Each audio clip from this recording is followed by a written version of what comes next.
देखिए, हमें ताज्जुब हुआ है कि सारे हालात वाकयात से आगाह होने के बावजूद डॉक्टर्स की एक पूरी एक ऑथेंटिक मेडिकल रिपोर्ट, और वो किसी अथॉरिटी के डॉक्टर से वो वेरीफाई हो सकती है, पेश करने के बावजूद उनको जो एग्जेम्प्ट नहीं किया गया।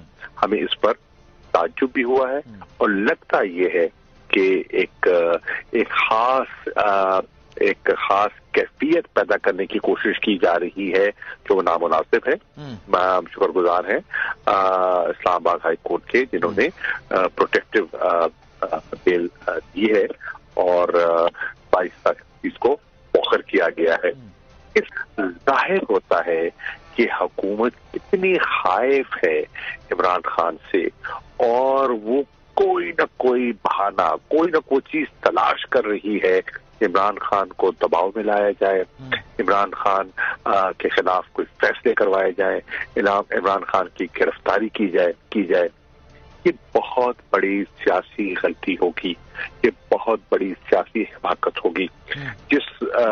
आज मुल्क जिस कैफियत से दो चार है, आप देख रहे हैं कि एक तरफ मईशत जो है वो, अगर आपकी डेट रीस्ट्रक्चरिंग नहीं होती तो मईशत इन इक़दामात के बावजूद डिफॉल्ट कर सकती है। दूसरी तरफ आप देख रहे हैं कि आप खुद हुकूमत कह रही है कि टेररिज्म पर हम एक मल्टी पार्टी कॉन्फ्रेंस बुलाना चाहते हैं और नहीं बुला पा रहे। आप देख रहे हैं कि दहशतगर्दी के वाकयात बढ़ रहे हैं। ये मुल्क में पॉलिटिकल टर्मोइल पैदा करने की इनमें कोई सियासी शऊर नहीं है, कोई इनको समझाने वाला नहीं है, कोई इनको बताने वाला नहीं है। ये इतने तंग नजर हो गए हैं अपने सियासी मफादात को उनके हसूल के लिए, ये सब कुछ दाव पूरे माशरे को, पूरे निजाम को दाव पर लगाना चाहते हैं। हम इसका मुकाबला कर रहे हैं बड़े हौसले से, बुर्दबारी से, कानूनी तरीके से, सियासी तरीके से, और वो मुकाबला जारी रहेगा।